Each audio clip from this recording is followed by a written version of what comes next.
Депутаты Илтумен согласовали кандидатуры ключевых руководителей в правительстве республики. Кроме того, парламентарии утвердили трехлетний бюджет Якутии и установили величину прожиточного минимума пенсионеров на будущий год.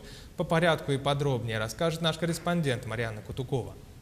На обсуждение кадровых назначений в правительстве Якутии депутаты потратили весь первый рабочий день.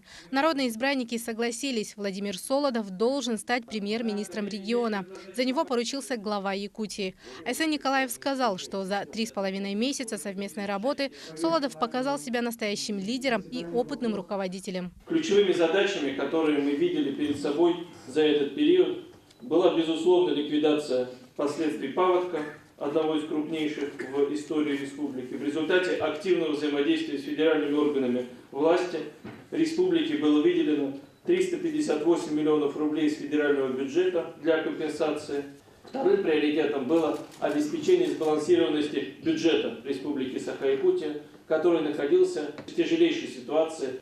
В настоящий момент хочу доложить, уважаемые коллеги, что расходы госбюджета, соотнесенные с доходной частью, достигнут свыше 210 миллиардов рублей. Владимир Викторович Солодов, как уже сегодня представляли, имеет большой опыт работы, непосредственно занимался вопросами по защите интересов дальневосточников на федеральном уровне.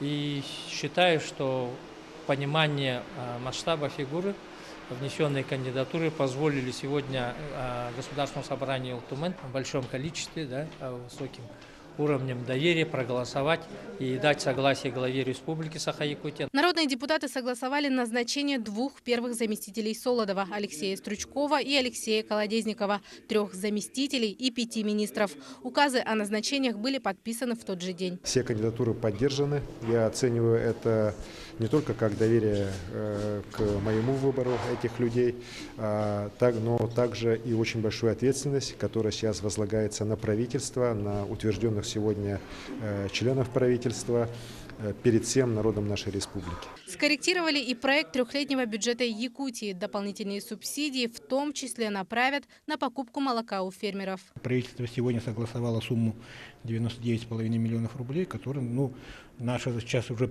задача правительства довести его до получателей данной субсидии, до каждого человека, который сдает молоко. Мы сегодня понимаем, в принципе, 2019 год, по каким принципам будет формироваться бюджет. Установили и величину прожиточного минимума пенсионеров для социальной доплаты к пенсии на 2019 год.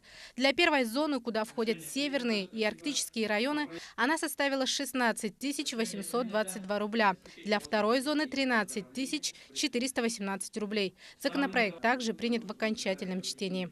Марьяна Кутукова, Георгий Григорьев, Якутск.